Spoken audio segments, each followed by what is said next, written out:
you're going to have to get past step 1 to get to step 2 to get to step 3. And if you get confused along the way, raise your hand and we'll address it. But we're not going to just give you the go heal first and then come back, or go. I can't represent my brand or advocate for you or try to help you and not give you the foundation first. Yeah, that's important. So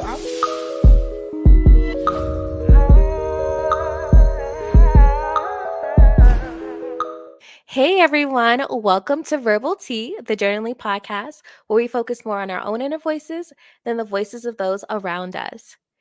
Every week, we explore topics through journal entries. And as you know, for August, we are covering relationships. You're so stupid. Why'd you do that, huh? You're so stupid, Rose. August is actually National Picnic Month, which is why I thought it was just the perfect time to cover this hot topic. But we're doing it different, y'all. We're doing it so different. This week, we are discussing romance. Remember that time when we made love and you cried in my arms? Please don't reminisce about the times we fucked. Please. It's so creepy. But I have an amazing couple to discuss this with. They journaled with me to talk about relationships and their relationship when it comes to romance specifically. That way, you guys can hear what it's like to hear about romantic relationships from people who are actually doing it and growing in it and loving each other while they're still growing. This couple has their own podcast. They are the hosts of the UStuckWitMe Podcast. They have been dating since 2017. They got married in 2022. So yes, that means that they lasted through the pandemic.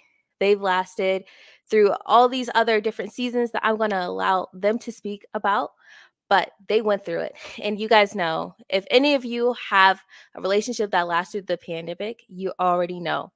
You already know what that means and how much work and inner work you had to do within yourself and with each other to get past that, because that was a heavy time for us globally. So you already know what the energy was like in our homes.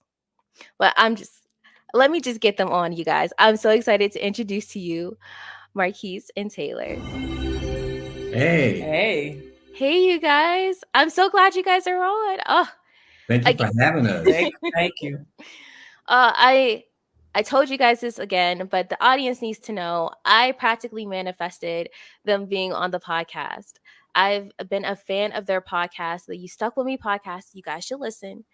It is so constructive and productive, but also their personalities and their love radiates throughout the show. So you learn something, you fall in love with them. And I knew when I wanted to do relationships, I wanted to hear from people who are in them. Just because it gives you something. Like, it's like somebody said it's an ADHD thing where you need a screenshot of what it's like when that goal is met in order for you not to feel overwhelmed trying to achieve it. I'm like, oh yeah. So I want to see people who are in it. Just like I like to see, reviews with people in the pictures, to know how it fits them, to know if it's right for me. So I wanted to kind of give that when it came to romance, because I think we have a plethora of single people giving their perspectives, and that's valuable. But it's nice to get a screenshot of some love. Yeah, thank you for having us. Yep, thank you. First of all, thank you for being a fan of the podcast. Yes. Like, I still kind of get used to taking it in, like, when people tell us that they love our podcast, because I don't even think it like that. I just think it's like an everyday conversation with my best friend. Mm-hmm. So, yeah, just knowing that the reach that we have attained still has me like, wow. Just literally. Yeah. But we just feel like we're just telling our story and just sharing our thoughts, that just with the things that we see in social media and then working on our relationship, and we try to always take the good that we, learn from any other couple, and we discard the bad that we don't think that will work for us, and we just tailor to our relationship, no pun intended. But we just do what works for us, and so far I'm not complaining. I'm happily married to this beautiful woman right here. I wouldn't trade her for anything in the world. I might trade you for something. I'm just kidding. I'm just kidding. Pumpkin. Mwah. He plays too much. I love it in the age of relationship content because you have, single people and people who have been divorced and been through some things and learned some things. You have them covering relationships, and then you have couples covering relationships. But the way they do it, it just doesn't seem authentic. But the way that you guys go at it and approach it is very authentic. It does really sound like you guys just had a conversation with each other. Like, that's it. It sounds like me and my husband on the couch is what I tell my husband. I'm like, we could have a podcast because I hear it all the time. What You Stuck With Me. It does sound like you guys are just having an honest conversation between each other and the guests that you invite on.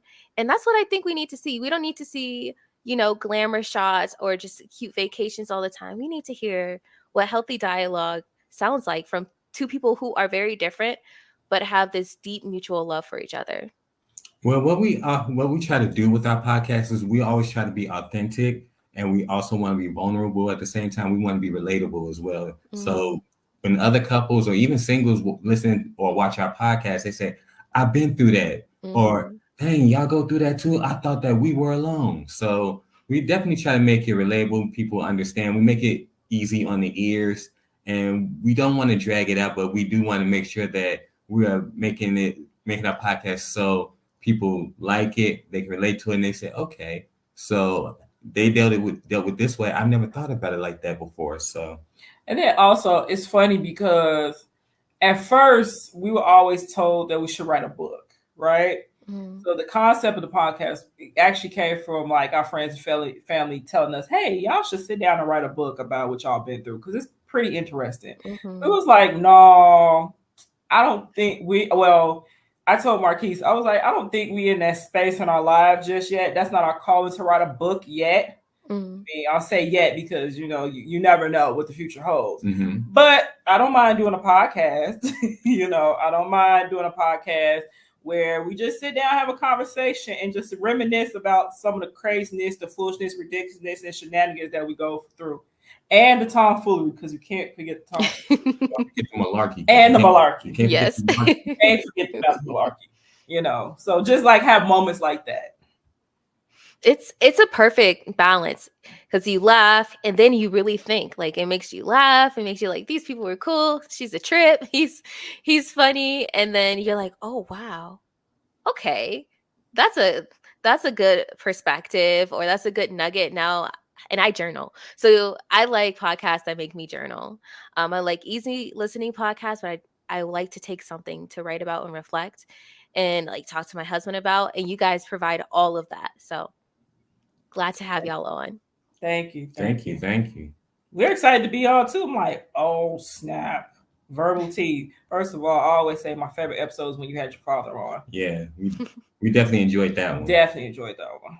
And it's funny because ironically enough, before we listened to your episode, we had my father on. So that one was fun in itself. And that was the first time my dad did anything like that. So now he's podcast everything. Nice. Yeah, he was really good. I liked it. I was like, ooh, this is alignment. You had your father on, I just had mine on. And I think that's really cool. Especially, we can't ignore it as Black people. It's so powerful to have that conversation with our parents on a podcast. Yeah, it definitely is. And I think inadvertently, when I look back and listen to it, because at the time I didn't realize I was doing it, I was making my dad comfortable just by speaking my inner truth about how I felt about my father. So I think the first time I saw him like really liven up was right at the beginning when I said my first superhero, and he just like almost turned to mush, but it definitely made him relaxed, and he definitely had fun with this. So, and I got that vibe from your father as well. Yeah. I was like, I wouldn't be on a podcast if it wasn't for him. I watched him grow, and I saw him write growing up, and always reflecting. He wasn't perfect because he was growing up, but seeing that made it feel possible for me to dedicate myself to growing and speaking. And so, yeah, I said that too. I'm like, this wouldn't exist without him.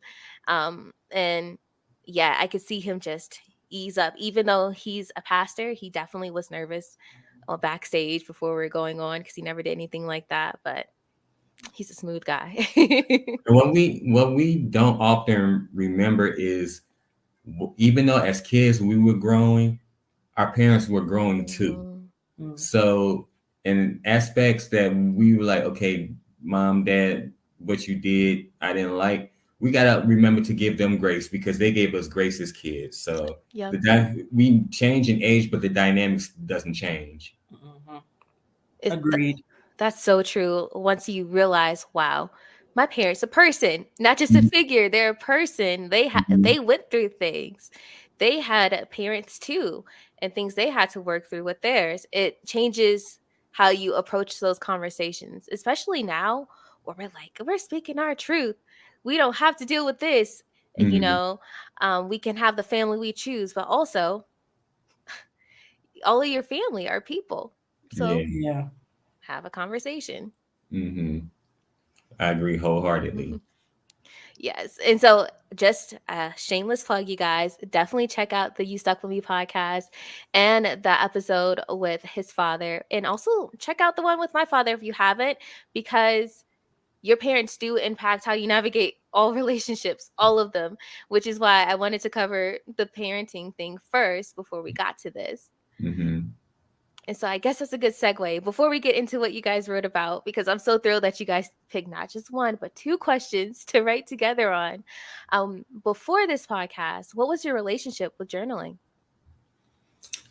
You want to go first, babe? You know, I'll let you go first. I like to hear your tone of voice. Okay. So you go, boy. So years back, this is what makes our relationship part, like the foundation. So years back in 2017, I was diagnosed with cancer. I got the diagnosis literally about a month after we started dating. So once I was able to, I did my recovery 3 weeks in the hospital.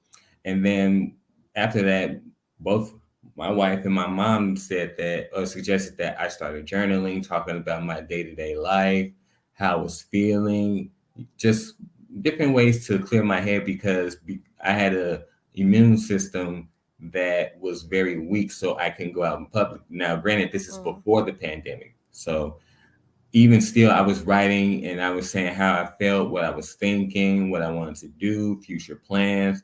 So that went on for a good while. I think I stopped journaling because I was able to go back out in public after a while. So I actually do want to get back to it because it's just something that I definitely enjoy, but because life became a lot more fast paced, the better my health became, I put it to the side. So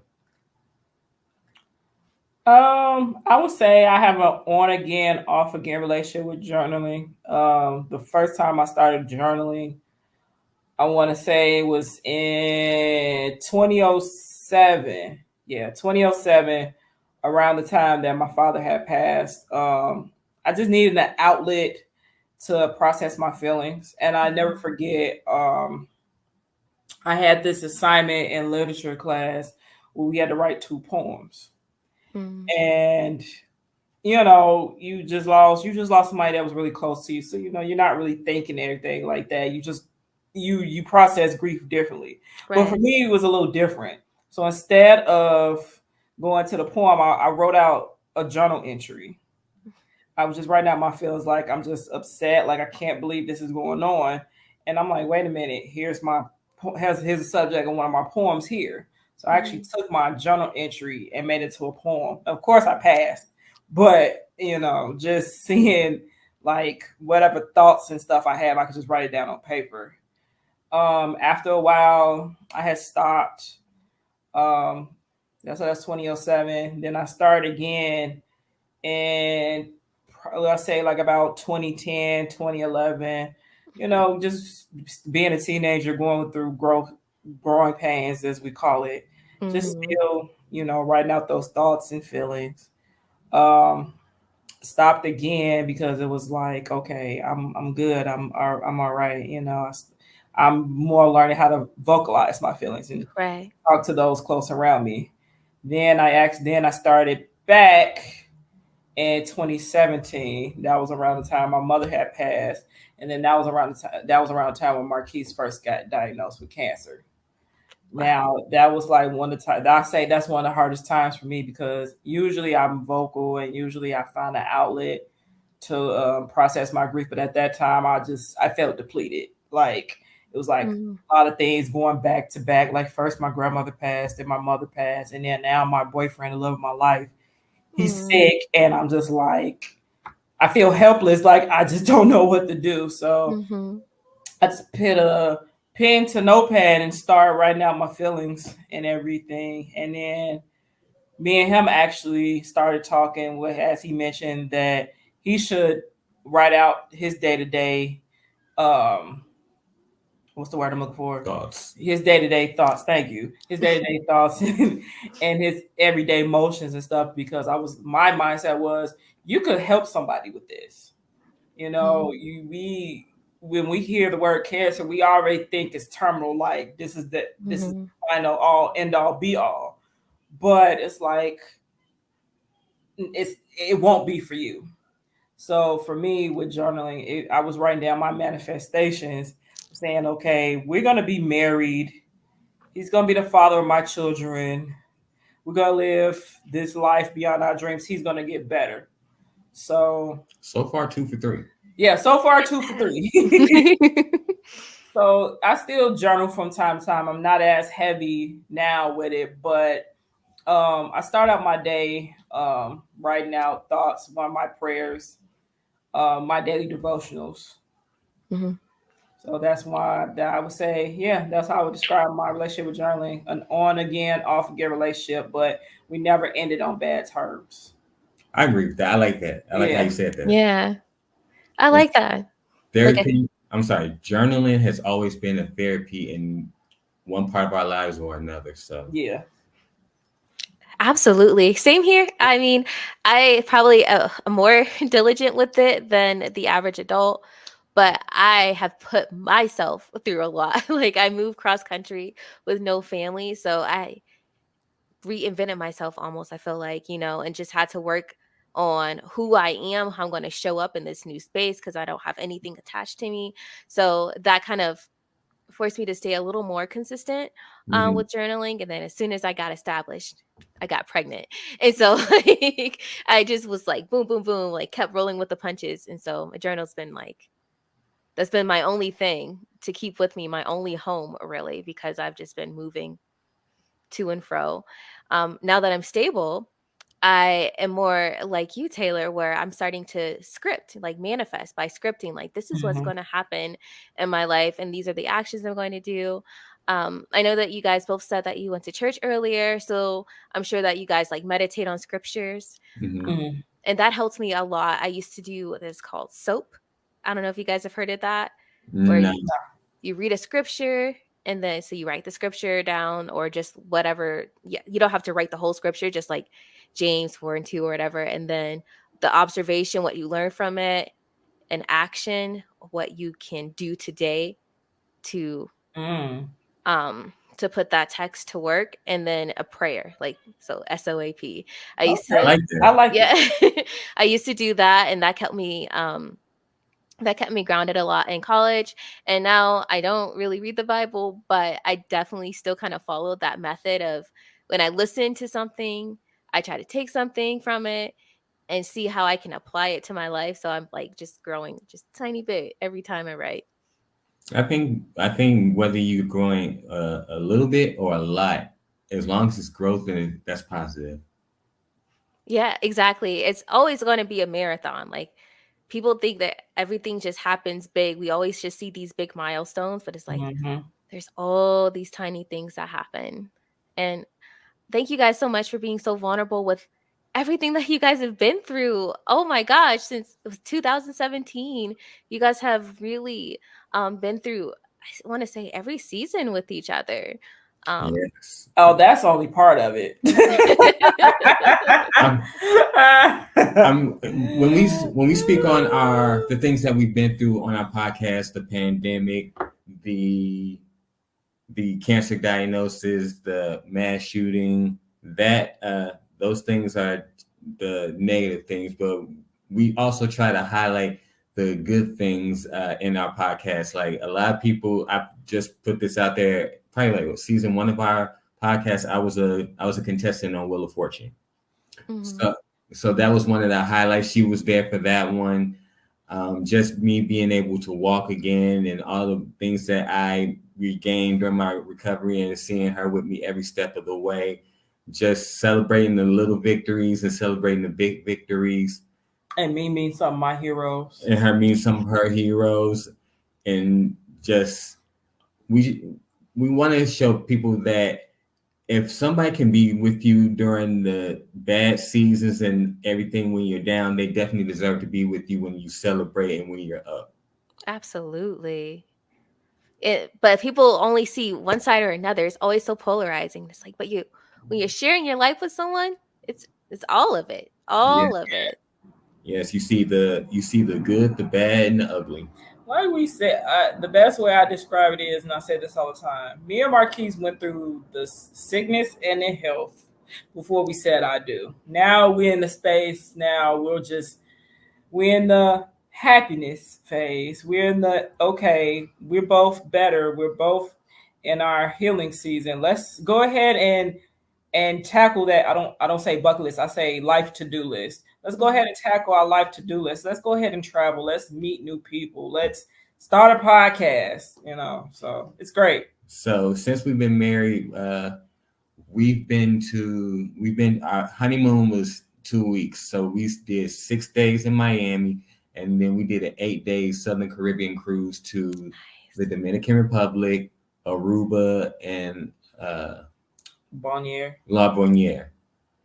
Oh. And we want to go back to Aruba because Aruba was beautiful. Yeah, I've heard it. I haven't been, but I've heard Aruba. That's on my to-do list. Yeah, you enjoy yourself and just meeting the people and just seeing their happy dispositions, and they just have no worries, and they're just living day to day. It was beautiful because not only do we get to meet people from another country, we get to see something beyond our own backyard, beyond our own city, beyond our own state.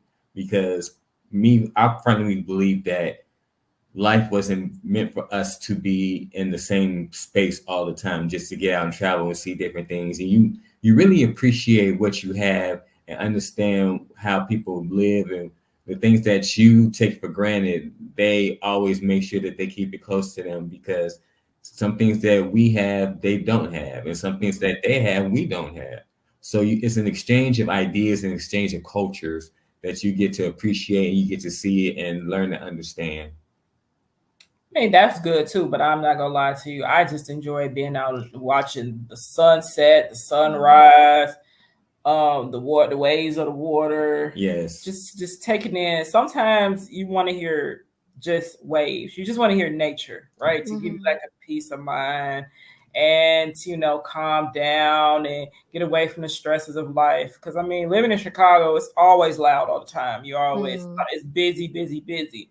But like being in like in Aruba and those places where they just embrace being with nature. That was my most favorite part. Life slows down. Slows down a lot. You get to appreciate what you have, and just you get to plan things, like set new goals, have new ambitions. Just get to breathe. Yeah.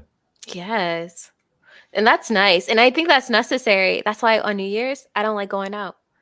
I like to be in pajamas. I like to be home. Like more power to people who party, because I think, spending your New Year's in joy is definitely valid. But I need a calm. For my nervous system, I need a reset so I can just be on the right track for the rest of the year. Agree. This past New Year's, I just came up with the idea. I'm like, let's just be at home. So we were with a group of friends. We call our friend group the Peanuts. So I was like, okay, Peanuts, let's just have like a slumber party like back in the day. Just be in pajamas and stuff like that. And we had a good time too. We talked, we shared each other's goals and aspirations, what we want to do for this year. And we told each other stuff that we felt like we need that other person needed to hear before the year was over with. So it was good. It was good. It was fun. And those things that we told them, we tell each other, it was all to help inspire them or inspire each other going into this year. So I like that. And it keeps each of us accountable, because we always have these goals, right? Mm-hmm. We always have these goals or resolutions, whatever you prefer to call them. And towards like what I'll say the 4th or the 5th month of the year, it falls off because either we get overwhelmed and then we start thinking like, it's not really for me. We always get in our own head and come up with excuses. Yep. I'm like, okay, we're not going to do that this year. I'll be your accountability partner for this. And then we're going to do we could do like a bi-monthly check-in. It seemed like it's been working so far. Yeah, we're more than halfway past the year. So if it's still working, you guys have found a great system. Yeah. It's working, because any other time previously, like she said, we would have fallen off or we would have just put it to the back burner. Mm-hmm. But for all of us to continuously keep reaching toward our goals and making all the achievements that we have along the way, it's a good sight to see. It's very refreshing. That's the beauty of friendship, really. It's not just someone to hang out with. That's someone that you're also sharing your life with, and that you guys can all link up together and lift each other up. So that's beautiful. I like that. I might have to steal that idea, Taylor. No, go ahead. By all means. I say try it out. Let me know how it works out. Yeah, because I'm home. We got the matching PJs. We've got the sparkling cider so my kids can drink with us. So yeah, I like that idea, because I like to write my goals. And so, yeah, and we can speak life into each other and feel like this is how we're going to rock with each other for 25. Yep. Now, last year, what we did, we actually went on vacation last year, and we wrote down we made vision boards. So we look back at our vision board, see what we've crossed off and done, and still things that we want to achieve. And it's been really helpful for us, because when we get overwhelmed with some things, we'll turn and look at that vision board like, that's the reason why I'm doing this. Nice. And to look and see like, dang, I just wrote this last year and we already at this part of the vision board now. Yeah. So it's like, wow. We're really that powerful. If we set the intention and we stick to it, we do things. Like all it is, I mean, of course it takes a community and so many other things, but once you put it out there and you're like, this is what I'm going to do, you start making those choices to get whatever other resources you need to make it come to fruition. Most definitely. Yeah, just like how I told Marquis to his face before we started dating, I said, you need to stop play pimping, okay? You need to go ahead and get the program. Just go ahead and get the program. You're going to be my boyfriend. You're going to be the father of my children. And you're going to be my husband. Well, no, I messed up the order. First, you're going to be my boyfriend. You're going to be my husband. And you're going to be the father of my children. So I'm just waiting for you to get in line, sir. So far, she's right. 2 for 3. I just need you to understand the assignment. And look where we are now. But in fairness, you did ask me, where do I see us in 5 years? At that time, I didn't realize I was manifesting it. But I said, hopefully married with kids and starting our career. So we're 2 for 3. 2 for 3. Okay, so it's the children, right? The children. The children. Okay. Well, I like this order of operations. Okay, this is a good pace, you guys. Trust me, as unorthodox as I am, yeah, you guys are doing it. This is nice, smooth. So when the children come, you're like, yeah. I mean, when children come anyway, you're like, yes, if you're having them because you want them. Mm-hmm. And for me, I wanted children. But when you've got all that other stuff in the row, like you guys got your podcast, you've been on vacation. So I'm excited. I'm excited for the You Stuck With Me babies. Everybody's asking us. Everybody's waiting. Everybody's been plotting, as I would say. It's going to be a big deal. I'm excited for you guys. And I know it's going to come to pass because you guys are that powerful, that intentional. And yeah, you guys were meant to just spread your love throughout the world in every capacity that you can. And that's the reason we created the podcast. Well, one of the reasons we created the podcast. So not only just to tell our unorthodox love story, but to change the narrative about millennials not wanting to be married and not raising kids, not having families. And we just said, no, we're one of those millennial couples. We marry, we go to work, we have our issues, we and want millennial kids. marriages are millennial love in general exists. Mm-hmm. It's just painted as this mythical creature that's just hard to attain. No, it exists, and it's not hard to obtain if you're intentional about it. And then you and your partner really work at it, because Yeah. it's not easy. And we often say this: the Marquis and Taylor that you see now were not Marquis and Taylor 7 years ago. That part, same here with my husband and I. I'm like, if you knew me before like 217, you don't know me today at all.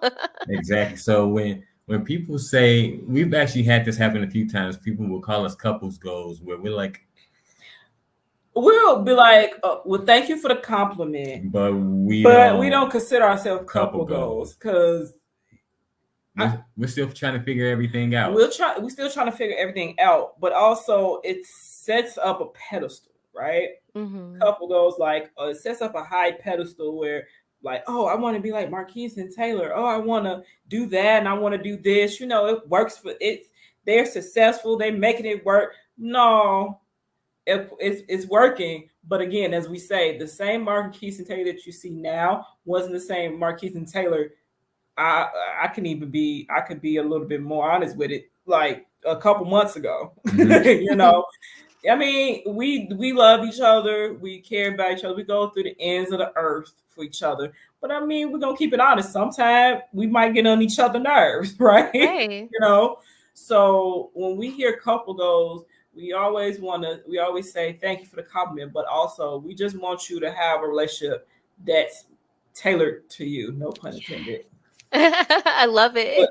Because what works for Marquis and Taylor may not work for, you know, Mark and Jane, or, you know, Judy and Henry. You know, it may not work for them.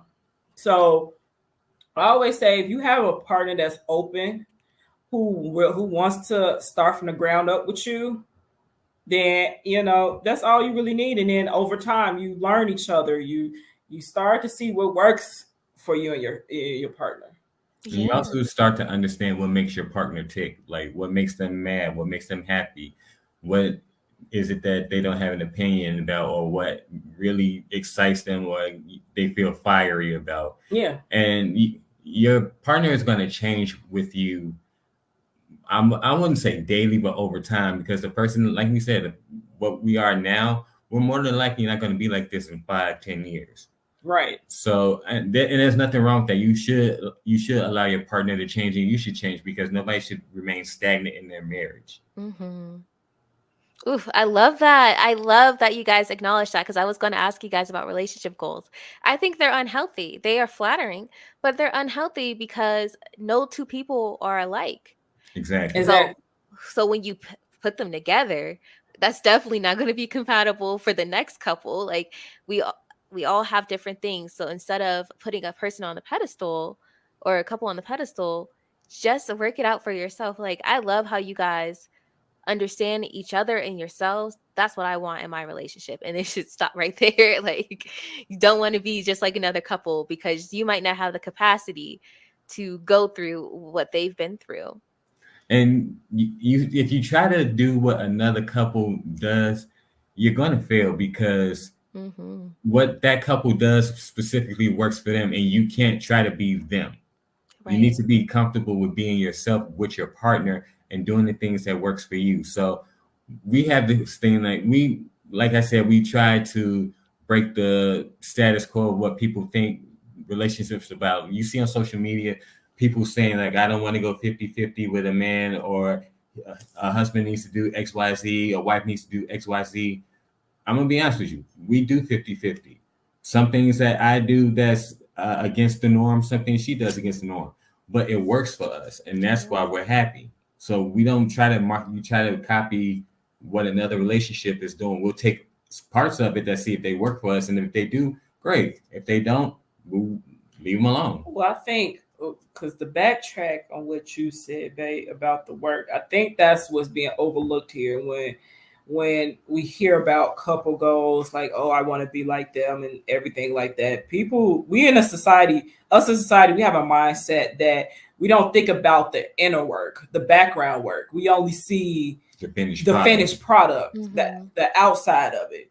We don't consider like, oh, we have to put, brick to the ground, start this foundation. We got to build from the ground up. And that's another reason why I say, me personally, and babe, you may agree with me too, where we don't consider ourselves couple goals, because they see the Marquis Taylor, like the travel, the lovey-dovey, the, oh, I love you, you complete me and all that stuff, but never really consider like, hey, like, what did they do to get to that point? Like, there was a lot of therapy. There was therapy involved. Like, before I even said, I walked down the aisle and said I do to this man right here, I told him, I was like, I need to go to therapy before we embark on this. It's nothing to do with you.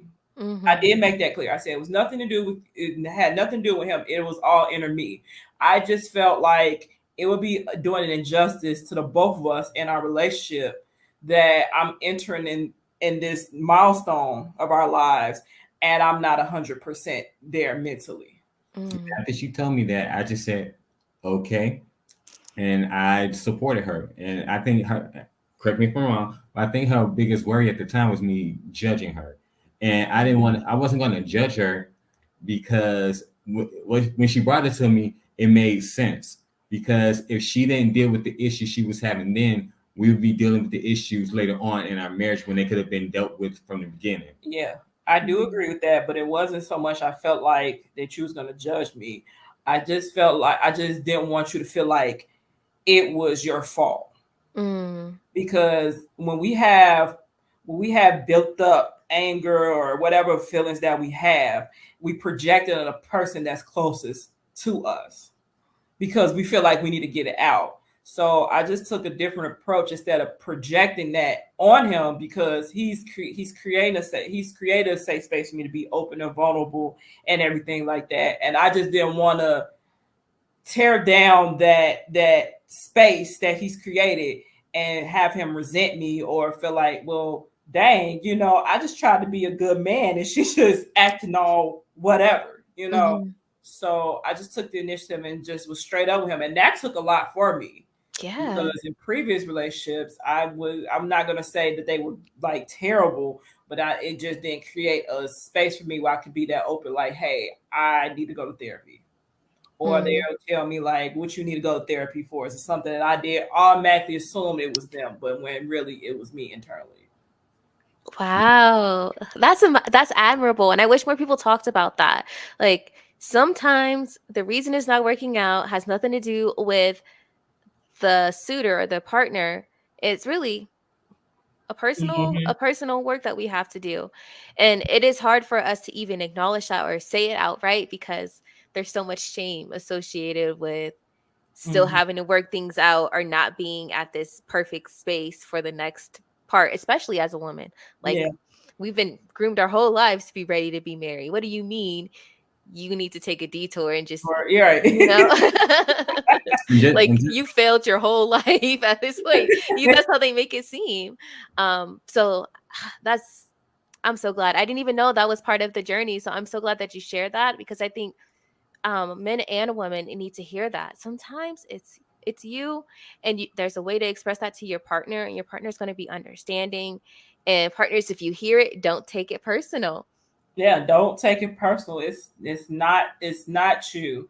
You can be doing all the things that we need, but in my case with Marquis, it's not that I did not accept of it.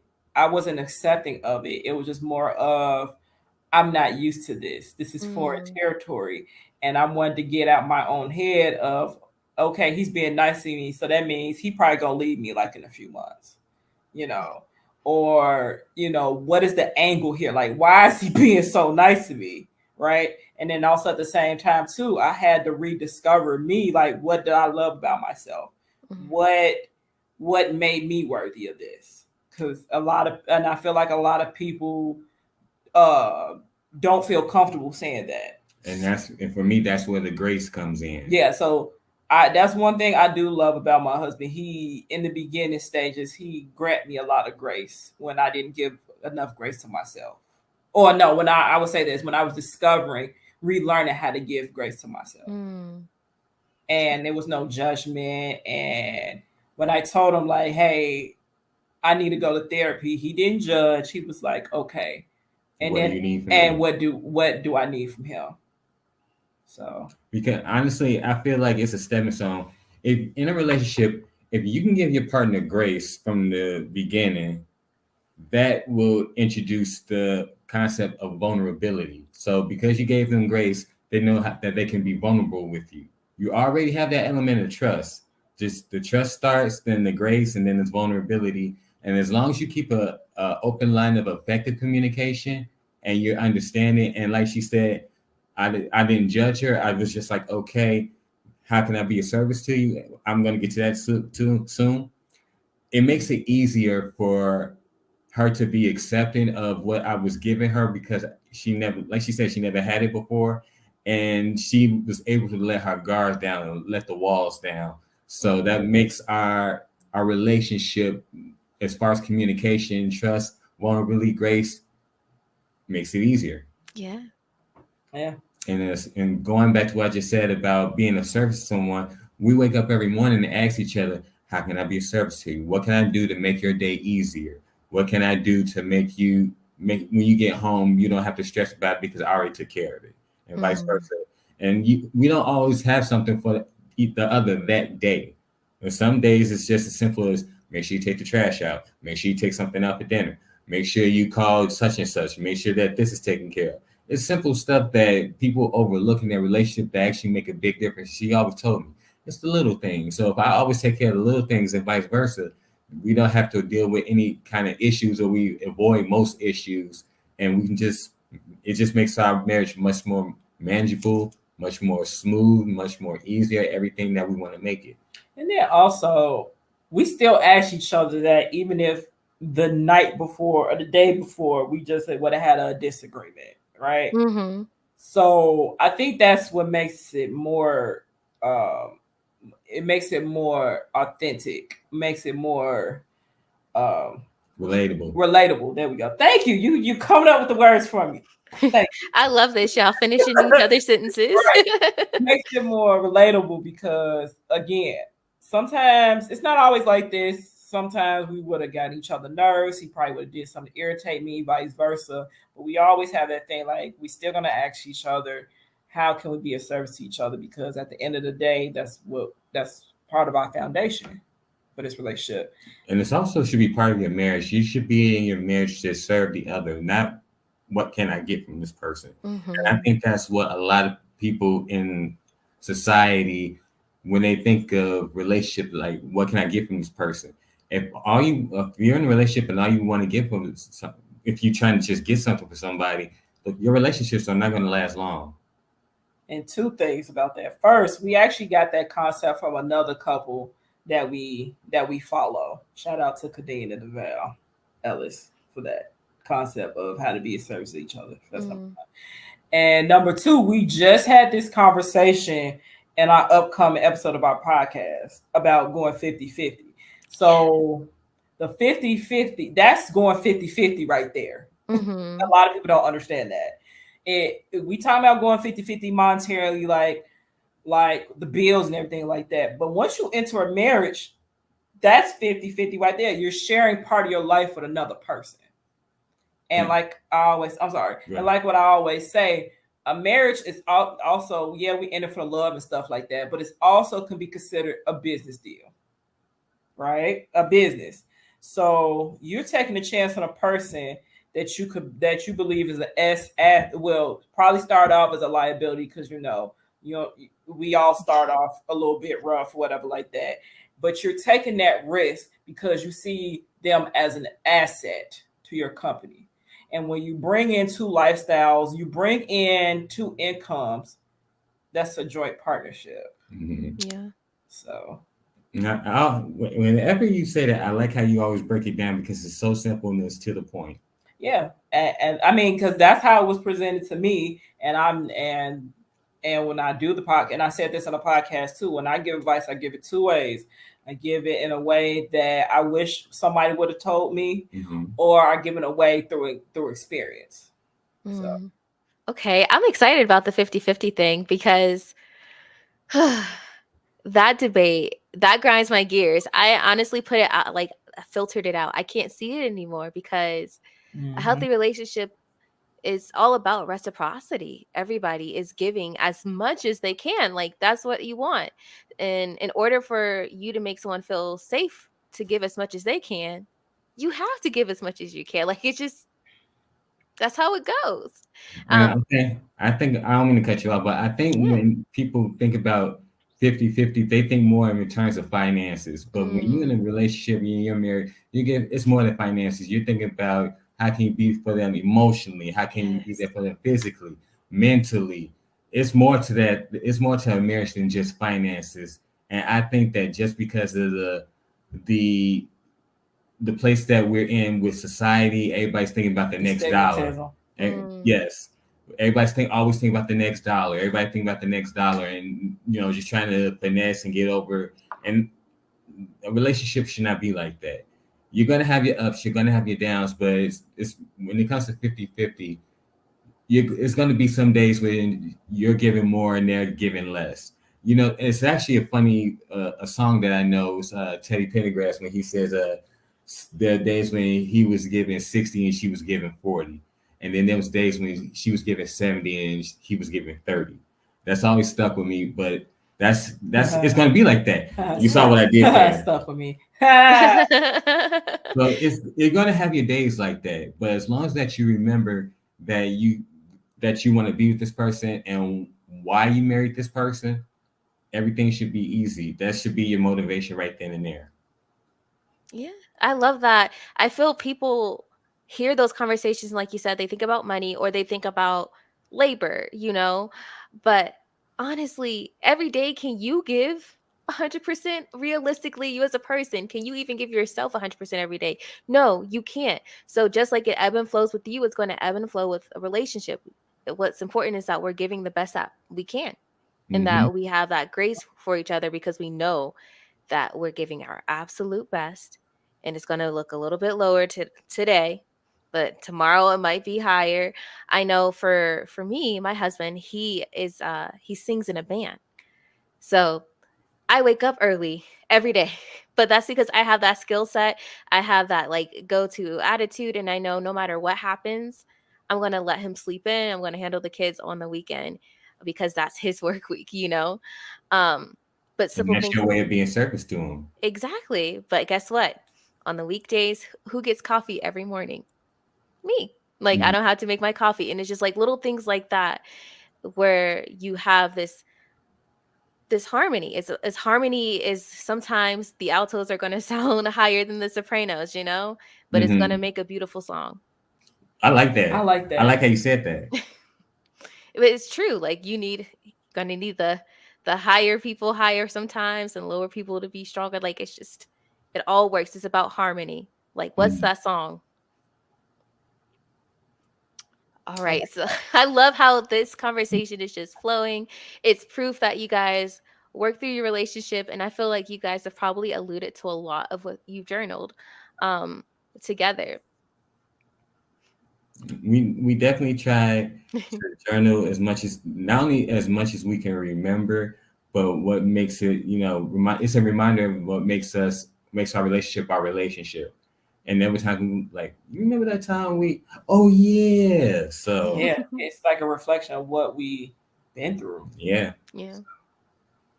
Yeah, I like it. I journal about my relationships, but I've never journaled with my partner before.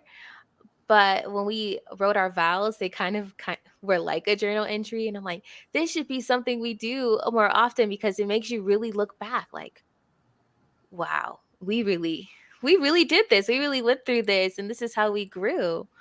Yeah. And when you look back at stuff in your relationship, you learn to develop more of an appreciation for not just you and your partner, but like you said, all the things that you've gone through and the ways you've overcome issues. and just living day to day, because like she said, I may get on her nerves, she may get on my nerves, but at the end of the day, we always say that you stuck with me. Pun intended. You stuck with me. And that's also what makes our podcast, because the way we came up with the name You Stuck With Me is it's a double entendre. So on one hand, it's like, we're married. I'm not gonna go out there and try to find nobody else because I don't want to deal with nobody else. You stuck with me.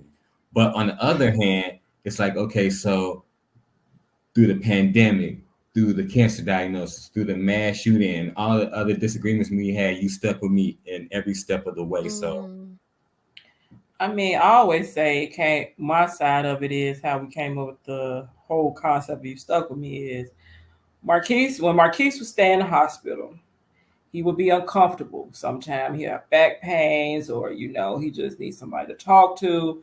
At the time, I was working in the hospital, so I was working 12-hour shifts.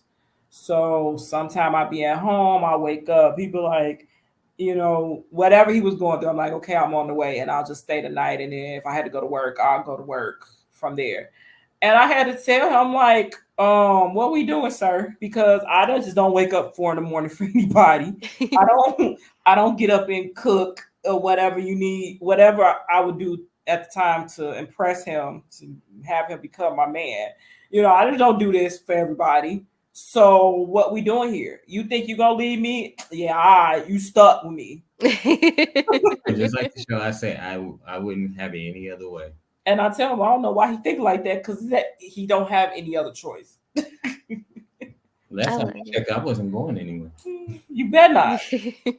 I like it. It's a promise, but it's also a reflection of everything that you guys have built. No matter what, you guys have stuck together. I love that. So it's like a double meaning. I love it. I never even thought about it that way. I just thought it was cute.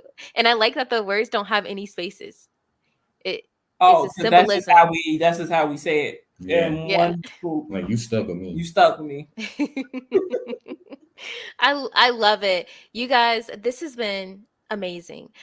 I know I didn't ask them on the show what they journaled on, but I'll allow you guys to say the questions that you answered. Okay. You want me to read them? Go ahead. All right. So the first one we journaled on was, what has your relationship made you learn about yourself? I truly do have the patience of a saint. And I was getting ready to say, discover strength that I never knew I had.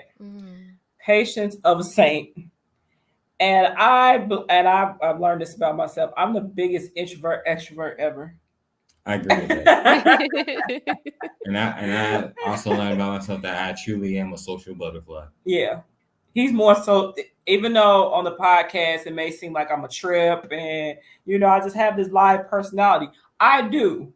But when you first meet me, I'm really quiet. Yes, you are. I'm really quiet. She says up and down that she's shy.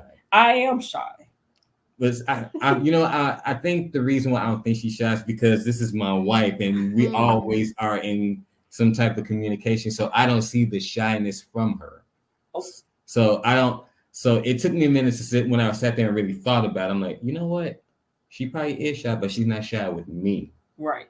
So. Yeah. So it's just the best way I can describe it is, it's like going into a new situation. I get a little shy. I get a little nervous because I'm like, I got to see how someone perceive my personality, right? Because I could be serious, but I have a goofy personality, right? So I just got to fill out the situation a little bit. Just got to warm up a little bit. That's all. And I'm just gonna dive right in. He's just gonna dive right in. I gotta put a toe in the water first. My little pinky toe in the water first before I go right in. Yeah, I was like, when I heard you guys on the phone call, he kind of led the conversation, and then he was like, "You hear that, babe?" And you were like, "Yeah." I was like, "She's so quiet." But today is different. And it works for us because we balance each other out. Where she's introvert, I'm an extrovert. Where she wants to, stick her toe in the water, I'm just going to dive right in. And, as long as we've known each other, we didn't realize how well we were going to balance each other out. But just being around each other and just hearing from everybody who just watches us, like we definitely balance each other out. Like to the point where my mom said, if I didn't know no better, y'all were two of the same person. Yeah. Yeah, you guys are. And then people are gonna see how you all finish each other's sentences. It's like you guys got the harmony. It's a beautiful song. I want to like just beat that metaphor into the ground now because I just came up with it on the spot. But now I'm like, yes, that's it. That's what it's we like about. it. We like it. We like it. We like it. Yeah. Okay. So you guys wrote about what you learned about yourselves, and I think you guys wrote on one other question. What we have here? Oh, what are two things that you think? Wait a minute. What are two things that you think make you work well together? We're willing to accept each other's goofiness. Well, we kind of talked about it before. I'm put it as an honorable mention. I came up with three things. I put this one as an honorable mention. We always ask each other, how can we be of service to each other? I agree with that. But the main two I say is communication. Because Marquis will tell you when I'm at work and he don't hear from me from a certain amount of time, he get upset. I do. And it's not like a control thing, but it's like just to make sure it's like, hey, you okay? Are you good? Do you need anything? You know, that type of deal. And it's not like I do it on purpose. It's just like work gets like crazy. And, you know, we all have that boss like, oh, don't be on your phone. So, yeah. And I'm like that, too, because if I know he out and about somewhere, I'm like, how come I haven't heard from you today? Like, did you eat today? Did you drink water today? Are you breathing? Are you breathing? And I say the other thing is compromise. I'm glad you brought that up because so when we have disagreements, we learn this too. We had to learn each other's disagreement styles. Whereas I want to talk about it right then and there, she wants to like wait and so she's calm. Which it took me a while to understand that. I'm like, okay, you know what? After a while, I was like, okay, you know what? Let her go calm down. I'll go do something and we'll just come back to it. And we find that when we do that, I come back. You do. I'm not saying you don't. That's what I'm saying. Oh. I come back. So when we come back and we talk about it, cooler heads, we're not thinking so much with our emotions, but we're just trying to understand each other's point of view more, and we come to a consensus. And if we can't agree, we just agree to disagree. But you know, that was something that we had to learn along the way. So, and also what we also learned is when we have disagreements, all heck breaks loose. Nothing goes, the day goes wrong, nothing goes right. Every little thing irritates me more. Whatever you think craziness could happen does happen. Like, but as soon as we apologize, it's like sunshine, rainbow. The world is back to its rightful self again. Right. That's so funny.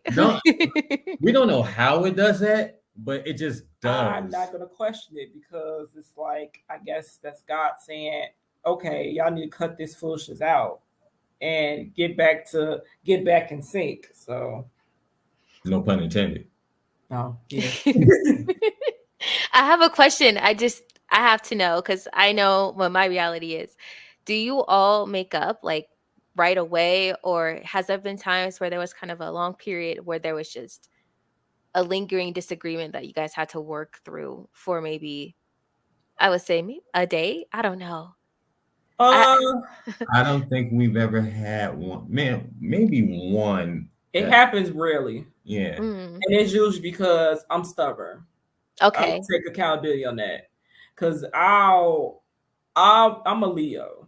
So once you piss me off or really irritate me, it depending on the severity of it, I might wake up the next day and it still be like, get on my nerves.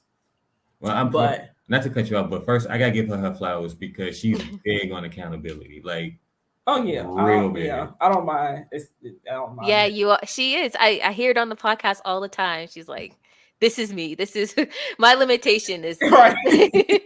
She's big on it, and I love it. I love it. Yeah, so I think the longest has lasted about 2 days, 3 days. And that's just because I was stubborn.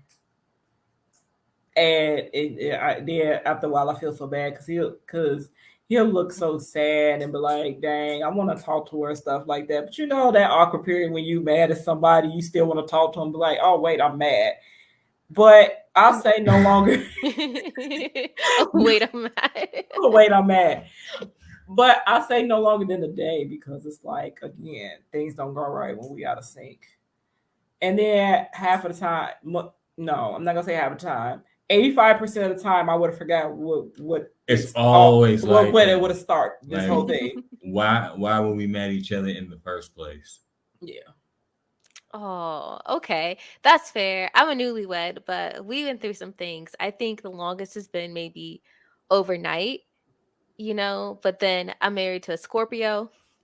Ooh, So if we don't have a long shelf life on issues, they are going to get resolved. So it doesn't last long. But I always wonder how long it lasts for couples because I'm like, man, our turnaround time is quick. Like it just has to be. And I think accountability does help with that. When you are honest with yourself and you understand what your triggers are and your limitations are, it helps you to get to a resolution quicker, for sure. Wholeheartedly agree. Yeah. Yes. But learning how to be accountable, it was hard. That was one of the things I worked on before I said I do, is learning how to be accountable. And it's okay to be accountable. Mm-hmm. Because when you accept the accountability, it just makes for a smooth transition into realizing everything and thinking about things, discussing it, and just coming to a consensus where like, hey, I understand your point. You understand my point. We're going to move like this and then just keep it pushing. Yeah, I think some people think accountability means you have to suffer, but really it's liberating because now you know. Now you know what's in the way. So you can work around it and it can be an easier process and environment for everyone. It's not about suffering. And I think people, attach suffering to it. It's like that's the literal opposite of what it's going to do for you. Exactly. Yeah. Agreed. Well, you guys, this has been amazing. I knew it would be free flowing because you guys are pros and like the love is real. And so you guys are really comfortable talking about this topic. We have one more segment. This is where you guys get to stand on your podium and probably finish each other's sentences again. So I'm going to introduce our last segment, Something to Sip On.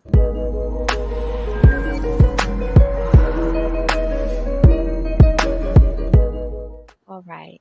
So, Marquis Taylor, when it comes to romance and relating effectively, especially for a lifetime, what is something that you would like to leave our audience to sip on? Love yourself first before you love your spouse.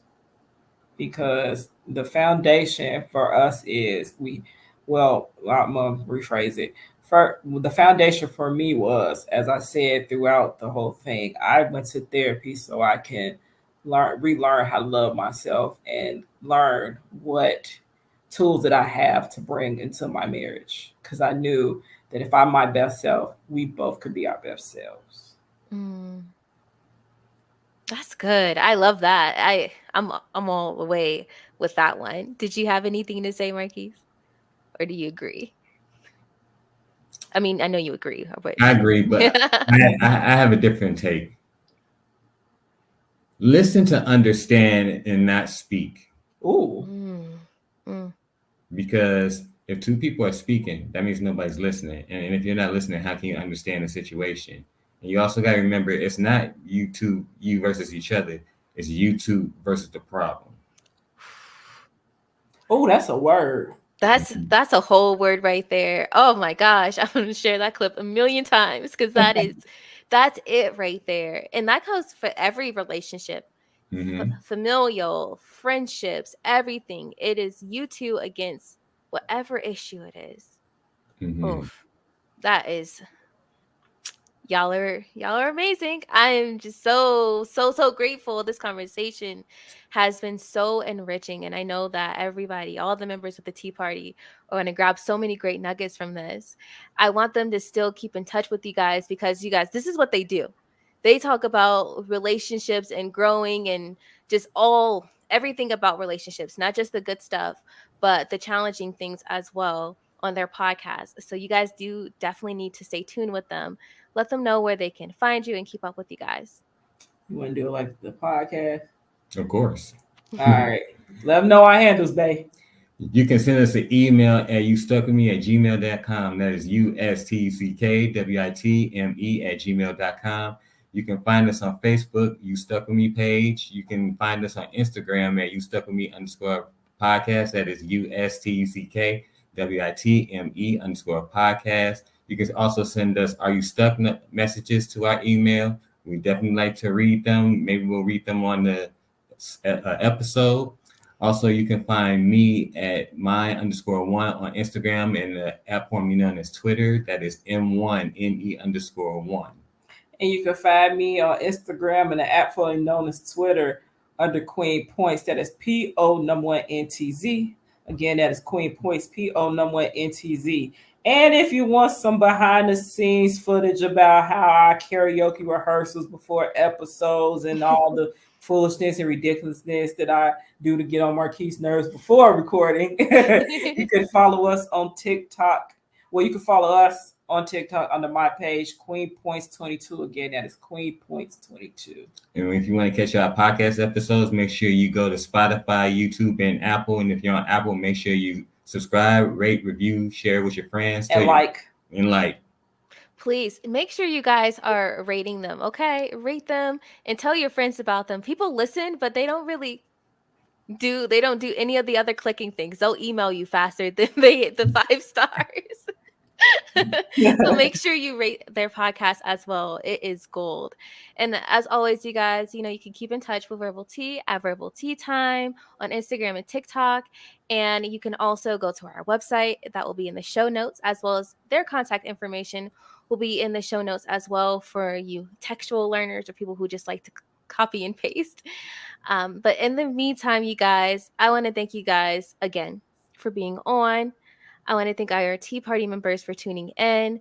And as always, focus on thriving instead of surviving. Spend some intentional time with your thoughts because it is a game changer. And be well.